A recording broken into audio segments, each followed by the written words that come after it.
Arteriosus, ठीक है। ये ब्लैक क्या है, this is the ductus arteriosus, ठीक हो गया। ब्लड फ्लो इस तरह आएगा कि सुपीरियर वेना केवा से ब्लड इधर आया, इंफीरियर वेना केवा से ब्लड इधर आया, this is the the right atrium से राइट वेंट्रिकल में गया, राइट वेंट्रिकल के थ्रू पल्मोनरी सर्कुलेशन में यहाँ पर आ गया, ठीक है।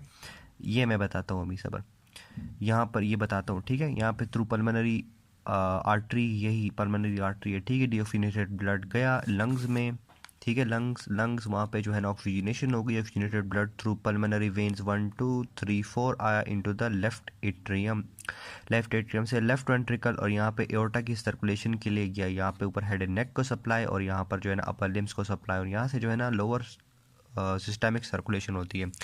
अब यहाँ पे जिस तरह सिस्टमिक सर्कुलेशन है, यहाँ पे जो है पल्मोनरी सर्कुलेशन है, इनके बीच में जो है ना ये अबनॉर्मल कनेक्शन है, that is called the patent ductus arteriosus, ठीक है। यहाँ पे जो डीऑक्सीजनेटेड ब्लड है यहाँ से जो है ना पास हो जाएगा एओर्टा में, और इस तरह ही मतलब कि मिक्सिंग